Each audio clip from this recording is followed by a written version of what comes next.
What is happening, boys and girls? Jim here. You know the channel name. Today is Tuesday, March 14th, 2023, and we got a little unboxing video for you. I was right in the middle of editing a crawling video, and look what happens to show up, a brand new Blizzard 2.0. Time to change gears and go into unboxing mode. Alright, well, I've already done an unboxing video on my Kyosho Blizzard FR, aka the Midnight Blizzard. Did an unboxing video on my brother's Kyosho Trail King sitting over there. And this one belongs to my niece, and since it's a totally different vehicle, same vehicle but somewhat different, we'll do a complete unboxing video on this guy as well. I'm going to try to keep this as quick as possible, but you know me, boys and girls, I'm going to cover all the bases at the same time because that's what I'm all about. So let's take a quick look at the box. Blizzard 2.0, 1/12 scale, radio-controlled, electric-powered belt vehicle. Belts, they mean tracks. Some people call it belts, other people call it tracks, but that's what it is. Ready, set, ready to run. 2.4 gigahertz radio system, USB charger, Kyosho speed house, nickel metal, 2200 milliamp battery. So that's a 2.2 amp battery. And that lasts quite a long time in this vehicle, right around 48 minutes plus, which isn't too bad all in all. You want to get more runtime out of it, you can switch to a LiPo battery, but there is no low voltage cutoff on those ESCs inside the vehicle. So you will need a LiPo alarm if you want to run a LiPo in it. Otherwise, I'd recommend getting a 7.2 volt nickel metal pack with more milliamps, say 4,000 or 5,000, and you will significantly increase your runtime by far. All right, Blizzard 2.0. Taking a quick look at the body, I'm seeing right off the bat that there's no headlights on it. It just has a set of stickers on the front. It does have headlight buckets on the top, but they're functional, but they're not functional. You could use them if you're creative, but not necessarily meant for headlights. Same thing with the flasher on the back, more of a decoration than a usable item. Taking a look at my Kyosho Blizzard FR, just for instance, because we already have one sitting here. Same style buckets on the top, same style flasher. We'll key on our flash, talking about flashers here so we can get a better look at this. Looking at our headlight buckets, I doubt we're going to be able to see it. But right inside these headlight buckets, there is a little U-shaped groove in there where you could slide some LEDs into place. It would require some hot glue to help keep them held in place so they're pointing straight. That'd be the hard part, trying to get the headlights pointed straight. But you can remove those buckets with a couple of Phillips screws down here. You'd have to drill out the holes to run the wires and lights through. But otherwise, you could possibly rig them up and put lights inside these buckets. Flasher, on the other hand, not so lucky on that one. It's kind of mounted in here with these little metal clips that go over top of these plastic tangs, and they don't come apart very easily. Generally, they break before coming apart. So really, the only option for a flashing light up here is to go online, look on eBay. They make all kinds of different people make a flashing light for the roof of the vehicle, or for excavators and other such things. So you can find these flashing lights online, and it wouldn't be too hard to fit one on top of it. Otherwise, as far as headlights go, you could put some into the buckets right here, but once again, it's going to be a rig from start to finish. And that is the same style that we got going on with this guy right here. Let's key our flash back off. There we go. Looking at the chassis, one other thing that I'm noticing right now, right off the bat, is that the main cab portion is screwed on to the other portion of the body back here. Whereas the Blizzard FR is all one piece, one solid body. So the 2.0 is very similar to the Kyosho Trail King, which also mounts up the same way. The cab bolts on to the rest of the section of the body via 4 screws, 2 on the side and 2 on the other side. And that pretty much covers everything on the face of the box. Let's give her a quick spin here and check out the other sides. Once again, not being sponsored by anybody at all, so if you see names or articles of clothing with names on them or different items in the background, I'm not being sponsored by anybody. Just feel proud and honored that I have your stuff in the background. Looking at the side of the box, this key on the flash. Well, we got a bright light right over there, but not much to see. Blizzard 2.0, ready set, basically the same stuff we read on the front. Flipping around to the back. Now this is where all the good stuff is. This is where all our written material is. Let's get our camera all focused in here on the back of the box. Excuse the unprofessionalism here. And just read along with me. Blizzard 2.0, mighty belt-tracked vehicle, powers over sand, dirt, and snow. User-friendly, ready set with 2.4 gigahertz RC system. Also provides blade arm control, so you can control the blade from the transmitter. Powered by 2 independent side-by-side motors, a transmission in the Blizzard 2.0 ready set delivers awesome power and free control, so you can enjoy dominance over any terrain like only a true belted vehicle can deliver. With a suspension system equipped on all the wheels, the Blizzard clears every challenge in its path, including rocky obstacles, steep hill climbs, and gravel or sand that would trap a machine with normal tires. Twin 370 motors and twin ESCs deliver forward, reverse, left, and right turning and pivot turns on the spot. In addition, control of the blade arm with the transmitter adds another fascinating aspect to the Blizzard. For great fun in the sand and snow, the Blizzard can match your outdoor lifestyle and go wherever you want to go. All right, well, we got that nonsense read off. Let's cover everything else that's on the back here. Taking a look at our battery, once again, 2200 milliamp, 7.2 volt nickel metal pack. There's a peek at our USB charger, our 4-channel radio. Comes with a waterproof servo, high torque servo for raising and lowering the blade. It's a KS4031-06W servo. Vertical operation of the blade arm is controlled by moving the first channel control stick left or right. The KS4031-06W servo delivers powerful movement to the arm. Moving on to the rest of the stuff here. A sprocket and chain drive system utilizes a moderate number of gear teeth and pitch to realize strong resistance and sure-footed driving control. Okay, so they're talking about the teeth on the drive cog, the drive chains, and how they're geared and blah, blah, blah. They don't go into exact counts on teeth or any of that nonsense. They just kind of throw you a little bit of mumbo-jumbo, just like I just threw you right there. Radio box right there is where your receiver sits. The radio box has more than enough room to fit both receiver and ESC. The design even allows the large capacity KA060-91W waterproof ESC to be installed. So plenty of room inside this receiver box apparently to install two of those KA060-91W waterproof ESCs inside that receiver box, which is nice. It's a pretty large size receiver box. Once again, our plow servo sits right back here. The linkage runs right behind these twin 370 motors going out to the plow. Moving on, locker type main switch allows smooth on-off function, so we got an on-off switch right back here at the back of the vehicle. Motor connection features highly flexible bullet terminals, so bullet terminals on the motor wires. Suspension travel allows the wheels to move up and down so the tracks can roll smoothly over obstacles and uneven surfaces. That's lovely. Check this out. Smoothly. We got the LY over here. That's kind of funny. Zoom in on that. That is hilarious. Smooth. Lee. Boy, I bet that makes somebody angry that they couldn't fit that in over on that side. That's hilarious. And moving on to the last little portion on the back of the box here, optional parts and blah, blah, blah, blah, blah. Yes, there is some optional parts available. We've got sprocket, silver-plated, 2 pieces. Wheel, silver-plated, 2 pieces. Steel pinion gear set, 13 tooth, 2 pieces. Heavy metal Caterpillar tracks, rear tiller unit, and metal arm for the blade. All right, so they make chrome plastic wheels for all the idler wheels. They make chrome plastic drive cogs for that main front drive cog. They make an aluminum piece right here to replace the 2 metal link bars for the plow. Keep in mind, the 2 metal link bars are adjustable, so you can adjust the angle on your blade with those 2 bars. But with this one, you cannot. It's just one solid piece, and it just sits where it sits. So that's all you get. Rear tiller unit, once again, on the back. I've never seen one of those personally, not up close and personal. But I still imagine it's pretty cool. And the Caterpillar tracks, once again, these are basically rubber tracks with metal cleats on them. Don't quote me on prices, but I want to say right around $100 for those tracks. And that's basically all the optional parts that you can get for it, besides the pinion gears. And if you switch out the different motors, you'll probably be using different pinion gears. I'm running twin 380 Traxxas motors in our vehicles currently, and we're running an 18 tooth pinion gear. So stepping it up quite a bit on the pinion gear, going from a 13 tooth to an 18 tooth, which gives us more top end speed, all in all. And since we were running 380 motors versus 370s, it has no problem with the low end torque. So once again, talking about our pinion gear here, that is kind of null and void, I suppose. That only counts if you're going to be running these stock 370 motors. And I love these Kyosho Blizzards, I really, really do. But one problem that Kyosho has, and I'm not being sponsored by anybody once again, but Kyosho, if you guys are watching this video, you really need to look into who's manufacturing your motors. Because the last 2 Kyosho vehicles that I bought from you guys, last 2 Blizzards, each blew a motor within a week. My Kyosho Blizzard FR, that one smoked a motor within the first week. Same thing with the Kyosho Trail King. And then I tried putting one of my Kyosho Blizzard FR motors into the Trail King and found out that it has a different turn ratio.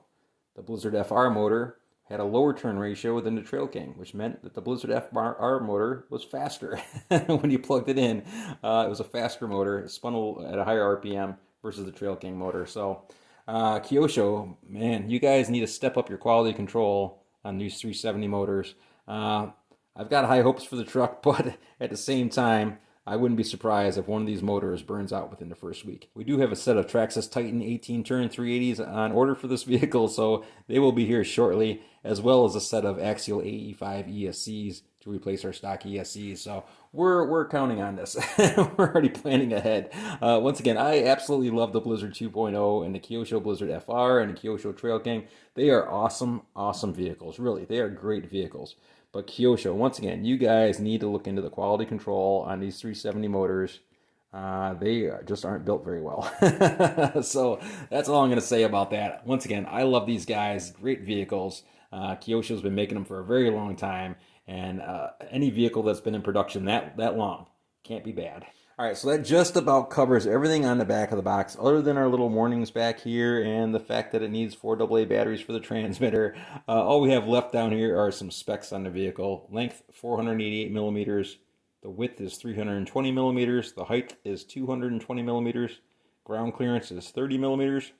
Gear ratio is 25:5:1. Weight, approximately 1,650 grams. Motor, dual 370s. All right, so there we go. That covers everything on the box. Nothing to see on the other side of the box, just another picture of the Blizzard. Only thing to see on the back side of the box is everything that we just looked at, except in a different language, Chinese, possibly Japanese. Kyosho is a Japanese-owned company, but hey, just FYI, boys and girls, this vehicle is made in China. It does say made in China in several places on it, so that was a surprise to me as well.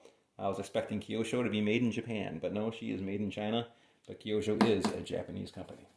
All right, let's grab my niece here real quick. We'll peel the tape off this guy and see what she looks like on the inside. And just like that, we've got my niece Rebecca out here. She's ready to go. She's got a knife in hand. Kids, be careful with knives. If you're not a careful kid, have your parents open up the box for you. Always cut away from you. I'm going to spin this around so my niece has better access to the other side, so she's not going to cut her fingers open, or cut mine open either for that matter. There we go. I'll go ahead and peel the lid off that box there, kid.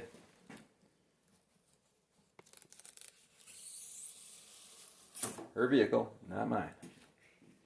All right. What do we got? I'm gonna tilt it over real quick just so we can give the people a peek on the inside. And there she is. Angel singing in the background. Oh, new shiny truck. Looking so sweet. All right, let's start removing some equipment out of here there, kid.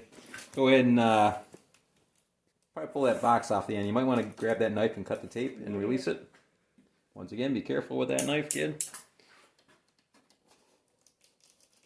Might want to extend the blade just a little bit further.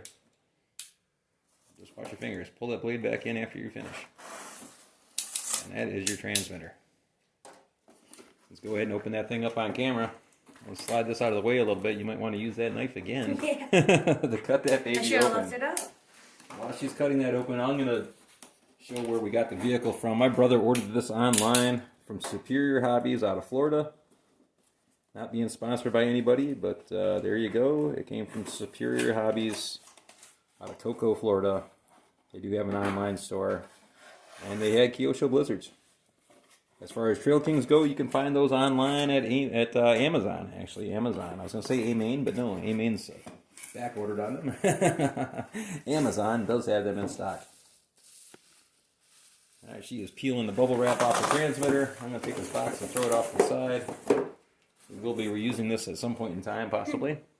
We'll show the audience our transmitter, the KT431S, which is identical to the other transmitters that we have, and it gets tricky trying to identify whose radio is whose. Mine has a little red mark right up in here.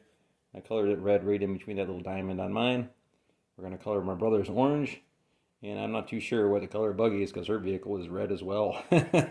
So we'll have to figure something else on that. But there we go. There's a peek at our transmitter. Flipping around to the back. This is our battery cover. Requires 4 AA batteries to sit inside here. Pretty easy to put them in. Put the negatives with the negatives and the positives with the positive, and they alternate back and forth until you have them all installed. If you turn on the transmitter and the light doesn't come on, then you have them plugged in wrong. All right, let's go ahead and pull out your next piece. You're going to need more knife for more tape. Yes, many cuts to be made on the box. I'll help you out. I'll hold some stuff off to the side. Just make sure you don't get your fingers in the way. Is it free? It's free. Okay. You've got your knife retracted. Yep. Pull that off to the side. Don't destroy it because we're going to put it back inside the box because you know we like to save these boxes just for posterity purposes.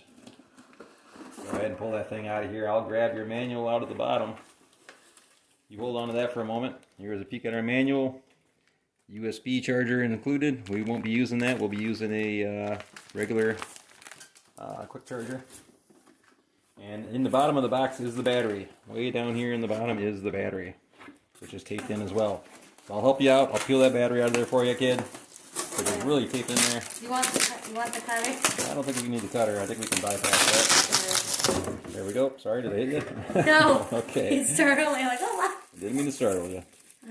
Let's take a peek at our battery. Real professional here on my channel. We'd like to keep it professional. 2.2 amp, 22 HV rechargeable battery. Don't know what the HV stands for. High voltage, maybe? I don't know. Good looks. Trying to jazz it up a little bit. Battery pack definitely looks different than the one that came in the Trail King. That's for sure. But it does have a Dean's plug or a T-style connector on the end, so that is nice. Maybe it's high voltage. That's what I'm thinking. Maybe it's high voltage. All right, setting your vehicle down. Boy, that is a fat looking body on that thing. That is for darn sure. That is pretty fat. Peeling her plastic. You go, girl. Peel that plastic. That is a fat body. If you allow me to hold the Blizzard FR up next to it real quick. Same length as the Blizzard FR. Mirrors are in the same position. Lights are in the same position. But much fatter than the Blizzard FR. Let's hold that, set that down so we get in the camera light here. A little bit fatter overall. You can tell that that baby is significantly wider than the Blizzard FR chassis or body. So that's an interesting little footnote there. The body is significantly wider. Windows, man, these windows are completely grayed out. Wow. You can't see nothing inside this vehicle whatsoever. They are completely grayed out. Do you mind if I hold this up to the crowd real quick? I'm working the servo here. Can't see nothing inside those windows. So that's kind of a bummer. It'd be nice if they, at least smoked them out so you can see inside their tinted windows. Clear would be even better. The Blizzard FR, once again, does have a light tint on the windows, but you can see inside the chassis. There is a very, very light tint, but it's pretty clear to see inside the chassis. So a little bit of a bummer that you have the windows all smoked out on this guy. We're going to have to do some custom peeling to peel some of this stuff off of there. That's not really too happy about all that. Anyway, let's go ahead and peel those body pins out real quick, kid. 2 body pins on the back corner. Let's spin it around so everybody can see what we're doing here. Right here and right here with our 2 body pins. Get it out. A little tough to grab hold of. Yeah. Need a pair of pliers, eh? Uncle's going to have to put the bend on it. Yeah, I can't get it out. I got that one. That's hard on the finger. Ouch, ouch, ouch, ouch, ouch. I got the one out. You got the one out. I got that the other came one out out. easy. And I think I poked a hole in my finger in the process. All right. Here's a peek at our body. Let's see the body here real quick. So taking a quick gander at our body. Once again, we can't see inside the windows, but if we hold it upside down, yes, there is a cab inside here. You can see the seat and where the steering wheel is mounted right up in here. So it does have a cab inside, which is even more disappointing that they blocked the windows off. Why would you do that? Kyosho, why would you do that? You've got a full interior in the truck. You've got a bench seat. You've got a steering wheel. You got a dashboard. Why block the windows? That doesn't make any sense. It's just craziness, I tell you what. Don't know what they're thinking over there. But you boys and girls at Kyosho need to rethink that tape there on the windows. That is for sure. Yeah, that definitely tisk, tisk, tisk. Looking at the inside, here is our waterproof servo that actuates the plow. Linkage runs behind the motors. If you were to put bigger motors in here, the 380s sit out significantly further inside the chassis. They come out to about here, almost to the edge of the chassis. Significantly larger motor. And this linkage gets in the way, so if you want to run the plow with the bigger motor, you'll have to bend the linkage up and over top of the motor to get past it, which is what I did with my truck. But there's a peek at our motors. The motor on the left-hand side of the track, or left-hand side of the vehicle, this motor over here powers the right side of the vehicle. The motor on the right side powers the left-hand side of the vehicle. So we start spinning the left track. We can see that right motor spinning. We spin the right track, we can see that left motor spinning. So left is right and right is left when it comes to that nonsense. And our battery lays right down across the middle here in the bottom. This is where the battery sits in, right through here. And it's held in place with a piece of Velcro or a hook and loop system, as they like to call it these days. So there's a peek at the inside. Here's our receiver box. Once again, here's the antenna wire coming out of our receiver box. We'll probably run that back in and put a little rubber cap on the guy. But that's basically what we're looking at right there. Blade goes up and down with the servo. Not good to do that with your servos, but I'm telling you right now, that servo feels pretty darn weak. It's falling down on its own. So that's telling me that it's a pretty darn weak servo. Not much strength there. Probably be better off with just a cheap Savox SW0231. They say this is 200 inch ounces, but the Savox is 208, and I can tell you it's a lot stiffer to move. Or go online and get one of those 35 kilogram servos for 20 bucks and drop that in there. Probably much happier overall. So there we go. There's a quick peek at the inside of the vehicle. Quick peek at the outside of the vehicle. On-off switch located right here at the back. Independent suspension on each one of the bogie wheels. There is a spring, individual spring on each one of these wheels. If we can zoom in here and look, this little pocket right there holds the spring. It looks like a two-piece spring, but it's one piece, kind of bent into a long L-shaped. And this is adjustable. Those little notches there on the inside. You can pop that spring from one notch to the other and raise these up or down if you prefer. I prefer to keep mine jacked up as high as I possibly can. So I have them all up on the last notch, so my bogie wheels are all sitting down as far as they can, which gives us as much ground clearance as we possibly can out of the vehicle. And that's pretty easy to accomplish. Just a matter of popping that spring up one notch all the way around on all the bogie wheels. So there is a quick peek at that nonsense. Look at our drive chain, look at our drive cog. A lot of people look at these drive chains and think that they're pretty cheap, but I tell you what, they are pretty darn strong. And they definitely stand the test of time. And I've even heard that they hold up the brushless motors without much of a problem. So FYI there, you can go brushless if you wanted to on one of these vehicles. Not too sure what kind of kV you'd want to run on one of these things. Maybe 4,000, 4,600 kV, maybe at a maximum. But otherwise, yes, you can go brushless if you wanted to. And I would believe that would be a 1/14th scale brushless motor is what you'd want to look for to find the right size for that. All right, so there we go on that nonsense. Good look at our Blizzard 2.0 series. How do you feel about it, kid? Since I like it. You're coughing your butt off over there. She's just getting over a cold, so forgive her for coughing. And we'll zoom our camera back out. Once again, not very professional on our channel. And there is a quick look at her Blizzard 2.0. And you said once again that you're very happy with it. There's your body pins. Go ahead and feel free to pop those guys back in there. We're going to put this battery on the charger. Put some juice into her. We'll put the vehicle outside and get it acclimating. Look at that, your battery almost matches your shirt. How lucky is that? That's funny. That's good planning. And then we'll see how she runs. So another separate run video on the Blizzard 2.0 series. Today we're just doing our unboxing video. My niece is getting acquainted with her vehicle. Now when it comes to these vehicles, if you're running in the snow in particular, make sure to acclimate your vehicles before you run them. I try to tell this to people with their crawlers and other such vehicles. Whether you're running tires or whether you're running tracks, make sure to acclimate your vehicles before you take them out in the snow. Now, what does that mean? How do you acclimate your vehicle? Well, it's very simple. Number one, I prefer to run in nighttime temperatures where the temperature is the most even. If you run in the daytime temperatures, the temperature could be rising or lowering, and that can affect snow sticking to your vehicle. Normally, I'll put the vehicles inside a plastic sled out inside the snow in a low area property where it's nice and cool, like the lowest spot on your property, your area, wherever you live. Set the vehicle inside a plastic sled or a cardboard box or on top of a plastic bag. Only reason for doing that is to create a separation barrier between the tracks and the snow, or your tires in the snow if you're using a wheeled vehicle. Having that plastic sled there or that cardboard box there or a plastic bag there creates a barrier between your tracks and your tires and the snow. When you bring your vehicle outside, it's nice and warm from being inside. You put it on the snow is cold. The warm tires or tracks melt the snow, and the snow refreezes back onto your tires and or tracks. If you put it on the sled or inside a cardboard box or on a plastic bag. It creates a barrier between your tracks and tires or the snow, and that won't happen.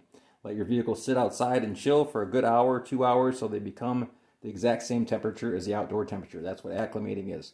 You put your vehicle outside, let it cool down so it's the exact same temperature as the surrounding area, and you won't have a problem with snow sticking to your vehicle, sticking to your drive cogs, freezing to your drive cogs, freezing to your bogey wheels. You won't have a problem with any of that stuff.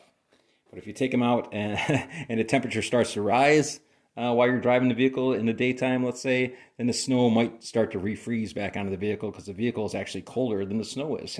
So it'll freeze onto the vehicle in that aspect. So if the vehicle's too warm and you go outside and run it, like if you take it out right now, it's 80 degrees in here. You take this outside in 30-degree weather and start running it in the snow is going to immediately start to melt and refreeze onto these drive cogs and onto the bogies, and you're going to have a real problem within a few minutes. The vehicle won't want to move.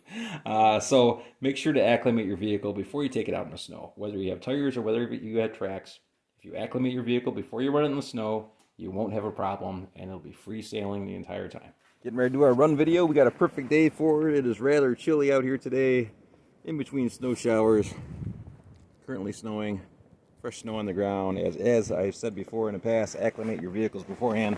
This vehicle has been sitting out here since 10 o'clock this morning, and it is significantly later now. Put the sun off to the side so we can reuse it later. Keep it clean. Got your battery, kid? Yeah. Alright, let's get our battery put in here. So the truck is nice and cold. She's been sitting out here for a while. Few hours at least. Battery, not so cold. That's about room temperature.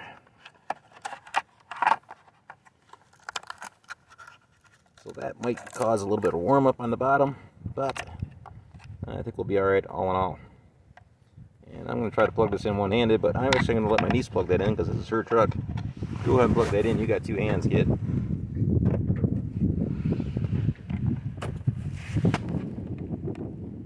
Turn it on, just plug it in. Plug it in, plug it in. There, we'll slap your body on here. I'm gonna grab it by the light so I can spin it around. You got it? We're blocking our sun here. There. Piece of cake. Alright, so we switched out the body pins on this thing. Very hard to grab a hold of. For a set of Tamiya pins. Much easier to get a hold of. Kind of bent upwards a little bit. We could have simply bent the other pins upward as well, but these are black and they match the vehicle and blend in pretty good. Good to go. Alright, we're going to take this baby out and see how she does. Contact. Buggy's first run. She is behind the wheel. Work your blade a couple times there, kid. Figure out which way you got to work the blade. That's on the right stick. Yeah. To the left is up. And to the right is down. Yep. Okay. Now remember to raise your blade when you're backing up and going forward. Go ahead. Let's see what you can do.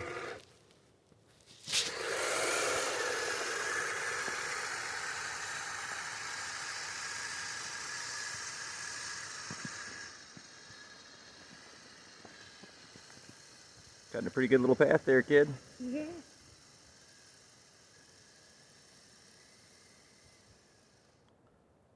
Try raising it up and turning around and plowing a strip right back to us.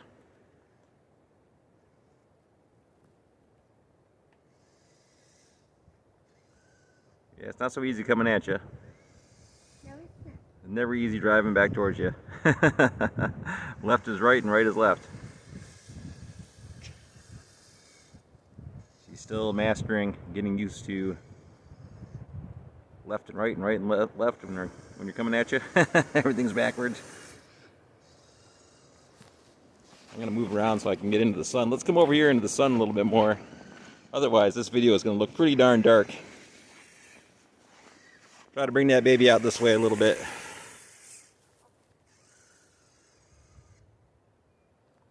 Remember to lift your blade up when you're turning so you don't bury that girl.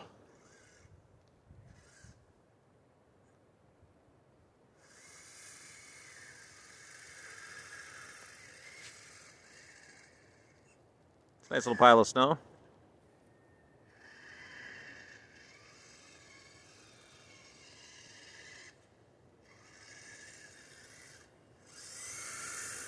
This is her first time driving a snowcat, driving a vehicle with 2 sticks, a skid steer more or less.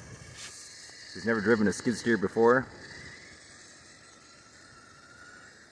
Sorry for any kind of microphone scratch in there, my glove was catching it.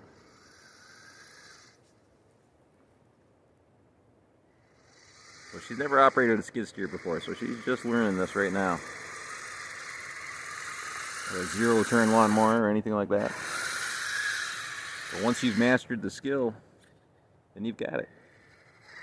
You can operate a 0-turn lawnmower and drive it around, or a skid steer and drive it around.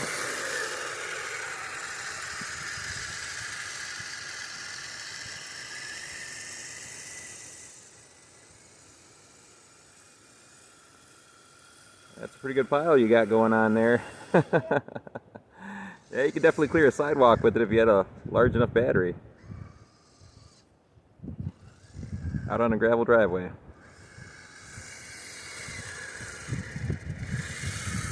Alright, we'll try hiking up your blade and just zip it around for a minute. And let me turn up the trim a little bit on your controller so you don't have to hold that thing up in the up position. Come out this way a little bit. Let me adjust your trim on your transmitter. Okay. I'll try to trim this up a little bit. Let's see, left is up. Yep. Left is up.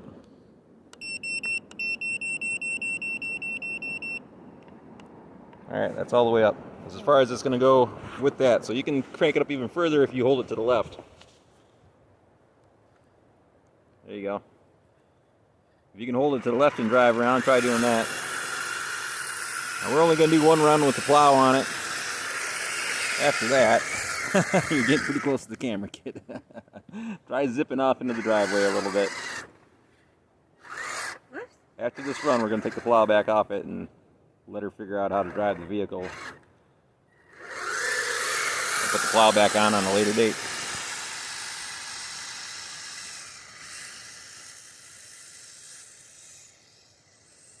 Try going wide open. Both sticks forward. What? There you go. Just get used to it. Bring it on back.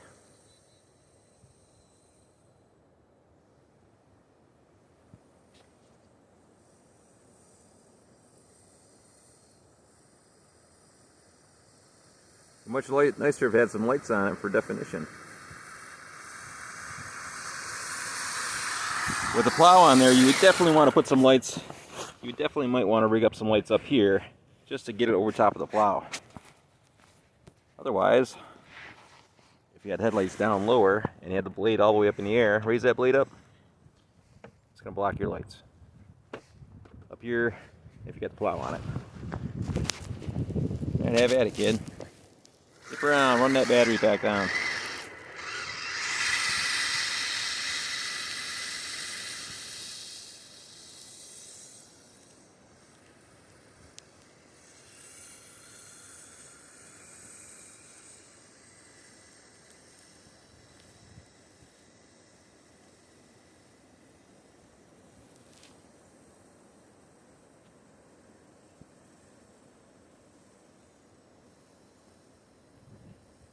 And it is a blizzard out here today. Very fitting for the blizzard, for its first run. You're running that blizzard in a blizzard. Go ahead and bring her on back. You're not getting too far away from yourself. I'm sure it has plenty of range to make it all the way down to the end of our driveway and back up without a problem. Gotta love the new digital style radios, much better than the old AM FM radios for transmitters. I should say transmitters. The old controllers were called radios because they were AM and FM. But these are more of a transmitter than a radio. Running off of 2.4 gigahertz.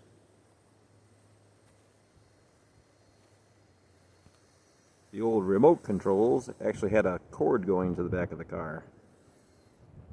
Most of the time the batteries were contained in the controller at the end of the cord. That was a remote control.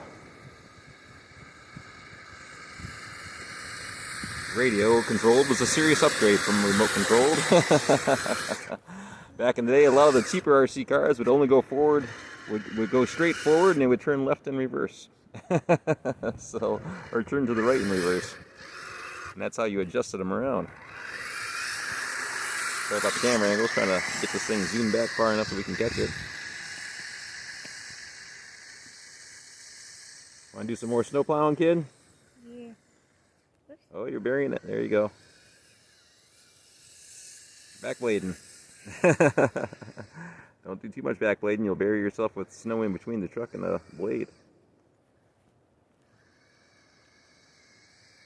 Oh yeah, it's still trimmed up. Yeah, you can probably. Can you drop it down, or is that as far as it goes? There you go. There you Oh, too much, eh? Ram into it. Back up and hit it with some speed. But go into it and then drop the blade just before you get to it. go. I get it in a straight line.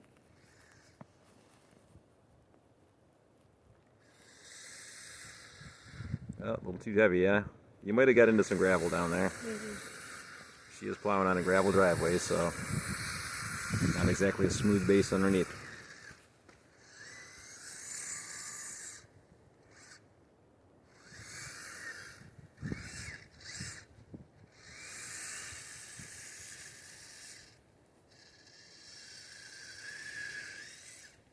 Well, you can bring it on back and we'll close out the video. The vehicle seems to be working all right so far. Motors are holding up, that's a good sign. Not hearing any squealing or anything. Transmission sound nice.